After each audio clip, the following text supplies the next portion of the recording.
کہ عورتیں تمہارا لباس ہیں اور تم ان کا لباس ہو۔ اس آیت کی تفسیر میں مفسرین اکرام فرماتے ہیں کہ لباس سے تشبیہ کیوں دی گئی کہ عورتیں تمہارا لباس ہیں اور تم ان کا لباس ہو؟ تو وجہ یہ ہے کہ لباس جو ہوتا ہے وہ انسان کے جسم کے عیبوں کو چھپاتا ہے۔ اگر انسان کے جسم کے اندر کوئی داغ ہوں، دھبے ہوں، چیچک کے نشانات ہوں، آپریشن وغیرہ کے نشانات ہوں، ٹانکوں کے نشانات ہوں، چوٹوں کے نشانات ہوں، تو انسان جب لباس پہن لیتا ہے تو وہ سارے عیب اس کے جسم میں جو ہوتے ہیں تو وہ لباس سے چھپ جاتے ہیں، وہ ڈھک جاتے ہیں۔ تو اس لیے قرآن پاک میں اللہ رب العزت نے میاں بیوی کو ایک دوسرے کا لباس کہا کہ اگر بیوی کے اندر کچھ عیب ہیں، کچھ خامیاں ہیں، اس کی عادتیں اچھی نہیں ہے اور وہ اس کی بول چال اچھی نہیں ہے، اس کا کریکٹر صحیح نہیں ہے، کچھ خامیاں ہیں، تو یہ شوہر کی ذمہ داری ہے وہ اپنی بیوی کے عیبوں کو اجاگر نہ کرے، اپنے یار دوستوں میں بیٹھ کر کے اس کے عیبوں کو بیان نہ کرے، رشتہ داروں میں اس کو ذلیل و خوار نہ کرے، بلکہ اس کے عیبوں پر پردہ ڈالے۔ اور اگر شوہر کے اندر کوئی عیب ہے، اس کی کچھ عادتیں غلط ہیں، اس کا کریکٹر صحیح نہیں ہے، کچھ ہیبٹس اس کو غلط معلوم ہوتی ہیں، تو بیوی کی ذمہ داری ہے کہ وہ اپنے شوہر کے عیبوں کو اس کے گھر والوں کے سامنے اجاگر نہ کرے، اس کے رشتہ داروں، اس کے عزیزوں اور اس کے احباب کے سامنے اس کے عیبوں کو اجاگر نہ کرے، اس کو ذلیل و خوار نہ کرے، بلکہ یہ اس کی ذمہ داری ہے کہ وہ اپنے شوہر کے عیبوں پر پردہ ڈالے، کہ جس طرح سے لباس جو ہے انسان کے جسم کے عیبوں کو چھپا لیتا ہے، اسی لیے میاں بیوی کی بھی یہ ذمہ داری ہے کہ دونوں کے اندر جو بھی کمیاں ہوں، جو بھی خامیاں ہوں، وہ ایک دوسرے کے عیبوں کو چھپائیں۔ کیونکہ میاں بیوی کا رشتہ یہ بہت ہی اہم رشتہ ہوتا ہے، اور یہ رشتہ زندگی بھر پیار اور محبت کے ساتھ میں جب چلتا ہے تو پھر زندگی کا لطف ہی کچھ الگ ہوتا ہے۔ تو اس لیے میری گزارش ہے ہمارے یعنی بھائیوں سے بھی، اور جہاں تک میری آواز پہنچ رہی ہے جو بھی شادی شدہ حضرات ہیں، ان سے میری ذمہ داری ہے کہ وہ دونوں میاں بیوی آپس میں ایک دوسرے سے محبت کا برتاؤ کریں، ایک دوسرے کے عیبوں پر پردہ ڈالیں۔ بیوی اپنے عیبوں کو اپنے گھر پہ نہ جا کر کے بتائے، اپنے سسرال کے عیبوں کو، اپنے سسرال کی کمیوں کو اپنے گھر پر جا کر کے بیان نہ کرے، کیونکہ بیوی وہ چیز ہوتی ہے کہ جو اپنے گھر اور سسرال کے درمیان میں ایک دیوار ہوتی ہے، وہ اس کا کام کرتی ہے، وہ سسرال کی بات کو سسرال تک محدود رکھے، اپنے گھر کی بات کو اپنے گھر تک محدود رکھے، ایک دوسرے کی برائیاں کر کے دونوں طرف آگ بھڑکانے کا کام نہ کرے، بلکہ محبتوں کا ماحول پیدا کرے، تاکہ محلے والوں میں یہ چرچا ہو کہ ہاں بہو اگر کوئی آئی ہے گھر چلانے والی، اگر کوئی عورت آئی ہے تو وہ فلاں گھر کے اندر موجود ہے، اور اپنے اخلاق اور کردار سے یہ گھر والوں کو بتائے کہ ہاں میں کس کیریکٹر کی مالک ہوں، کنیز فاطمہ بن کر کے دکھائے، اپنے اندر وہ صفتیں، وہ عادتیں پیدا کرنے کی کوشش کرے جو حضرت فاطمہ الزہرا رضی اللہ تعالیٰ عنہ کے اندر موجود تھی۔ حضرت فاطمہ الزہرا رضی اللہ تعالیٰ عنہ نے جس طرح سے پردے کا اہتمام و انتظام کیا، اسی طریقے پر چل کر کے نمونہ فاطمہ بن کر کے، کنیز فاطمہ بن کر کے دکھائے، جس طرح سے حضرت فاطمہ الزہرا نے عبادت اور ریاضت کی ہے، یہاں تک کہ سردی کی لمبی لمبی راتوں میں حضرت فاطمہ الزہرا اتنی عبادت کیا کرتی تھی کہ رات پوری ختم ہو جاتی تھی، لیکن فاطمہ الزہرا کا ایک سجدہ مکمل نہیں ہوتا تھا۔ رب کی بارگاہ میں یہ دعائیں کرتی تھی، پروردگار عالم تو نے راتیں اتنی چھوٹی چھوٹی کیوں بنا دی ہیں کہ تیری رات ختم ہو جاتی ہے لیکن فاطمہ کا ایک سجدہ مکمل نہیں ہوتا۔ تو اس لیے نمازوں کی بھی پابندی کریں اور اپنے شوہروں کا خیال کریں، عورتیں ان کی عزت پر پہرا دیں اور ان کی امانت میں خیانت کبھی نہ کریں، یہاں تک کہ پیارے آقا علیہ السلام نے ارشاد فرمایا کہ شوہر کا مقام یہ ہے کہ اس کے جسم پر اگر پھوڑے اور پھنسیاں ہو جائیں، ان سے مواد بہ رہا ہو، ان سے پیپ نکل رہی ہو، تو بیوی اگر اس کو روئی سے نہیں، کپڑے سے نہیں، بلکہ اپنی زبان سے چاٹ کر کے بھی اگر صاف کرے گی، تب بھی وہ اپنے شوہر کا حق ادا نہیں کر سکتی ہے۔ کتنا بڑا مقام اللہ رب العزت نے شوہر کا رکھا ہے۔ اور پیارے آقا علیہ السلام ارشاد فرماتے ہیں کہ اگر میں کسی کو اللہ کے علاوہ سجدہ کرنے کا حکم دیتا تو میں عورت کو حکم دیتا کہ وہ اپنے شوہر کو سجدہ کرے۔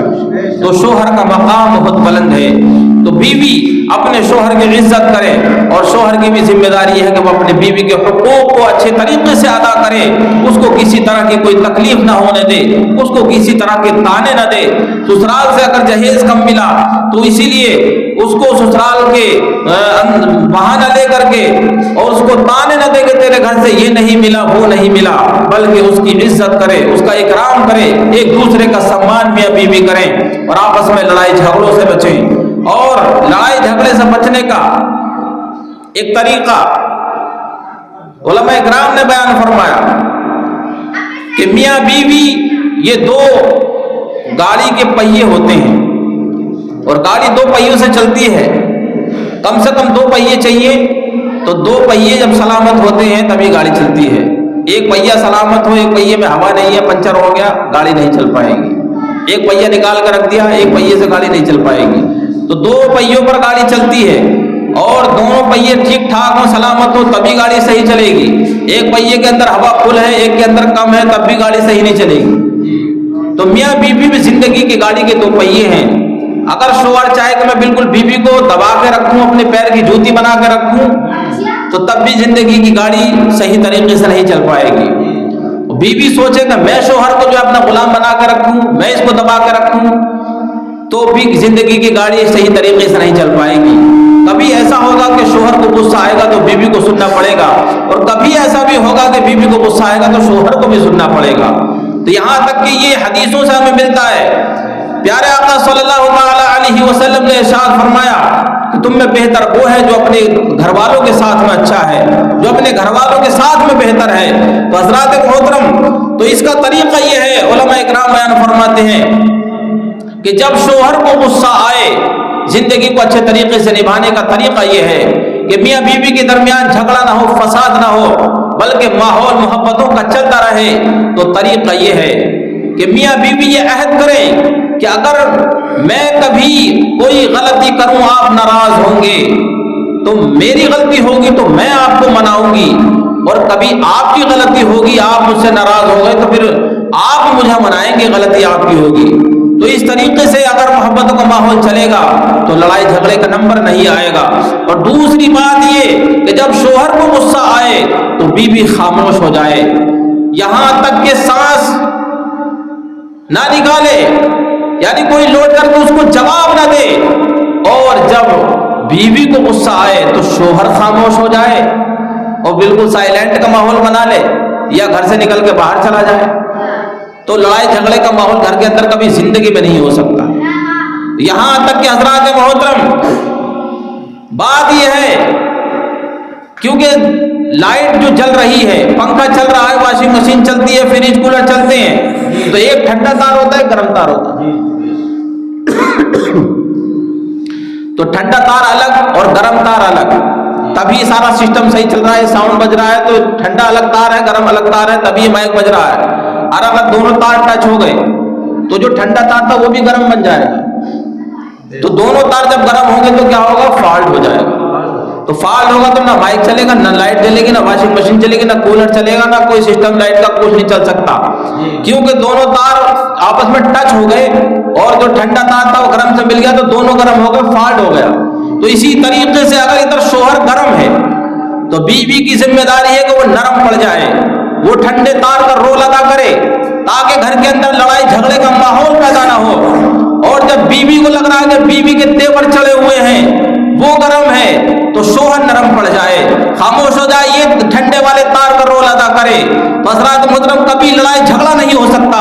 لڑائی جھگڑا تب ہوتا ہے ادھر بیوی گرم، ادھر شوہر گرم، دونوں تار جب گرم تو سمجھ لیجئے کہ فالٹ ہو جاتا ہے۔ جب فالٹ ہوتا ہے تو لٹھیاں جل جاتی ہے، گھوسے چل جاتے ہیں، لاتیں چل جاتی ہیں، سب کچھ چل جاتا ہے۔ تو یہ لڑائی جھگڑے کا ماحول ہو جاتا ہے، دوسرے لوگ جو ہے دیکھ کر کے مزہ لیتے ہیں کہ اس گھر میں آئے دن لڑائی جھگڑے اور دنگے فساد ہوتے رہتے ہیں۔ تو حضرات محترم، تو کہنے کا مقصد یہ ہے کہ ایک دوسرے کو نبھانے کا طریقہ یہ ہے، یہ خالی میاں بیویوں کا سسٹم نہیں ہے، بھائی بھائیوں کا اگر معاملہ ہے تب بھی وہاں پر یہی ہونا چاہیے